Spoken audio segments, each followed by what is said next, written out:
जरा एक पल के लिए रुकिए। पिछली वीडियो में हमने देखा कि कैसे एक खाली सा यूनिवर्स धीरे धीरे धरती में बदल गया। सब कुछ तैयार था, जमीन, पानी, आसमान, लेकिन फिर भी एक सवाल अधूरा था।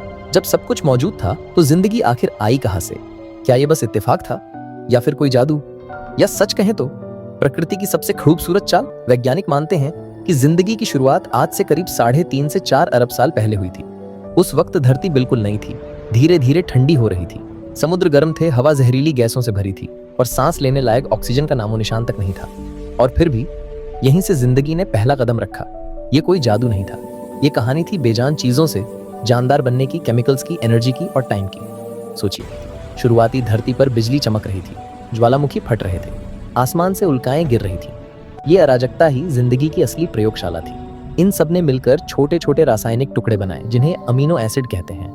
वही टुकड़े जिनसे आज हमारा शरीर बना है।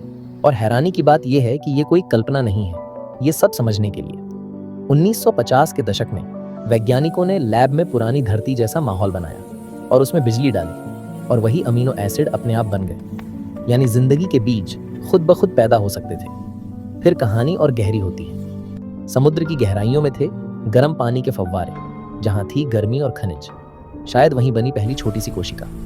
सबसे पहले आया रसायन जो खुद को कॉपी कर सकता था, फिर प्रोटीन बने और फिर आया डीएनए। जिंदगी की यादों की किताब। और वो पहला जीव बहुत साधारण, बैक्टीरिया जैसा, छोटी छोटी सेल्स जो रसायनों से ऊर्जा लेती थीं और धीरे धीरे बढ़ने लगी। समय बदला, फिर कुछ जीव ऐसे आए जिन्होंने सूरज की रोशनी से खाना बनाना शुरू किया। बदले में उन्होंने छोड़ी ऑक्सीजन और धरती की हवा बदल गई। कई पुराने जीव खत्म हो गए, लेकिन इसी बदलाव ने नई और जटिल जिंदगी का रास्ता खोला। सोचिए, एक साधारण रासायनिक मिश्रण से शुरू होकर सेल्स बनी, हवा बदली और जिंदगी सांस लेने लगी। क्या ये संयोग था?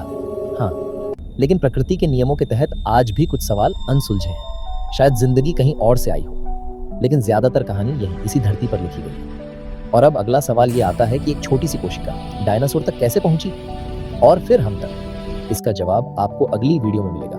अगर आप कहानी अधूरी नहीं छोड़ना चाहते तो चैनल को सब्सक्राइब कर लीजिए और कमेंट में बताइए कि आपको ये कहानी कैसी लगी। मिलते हैं अगली कहानी में।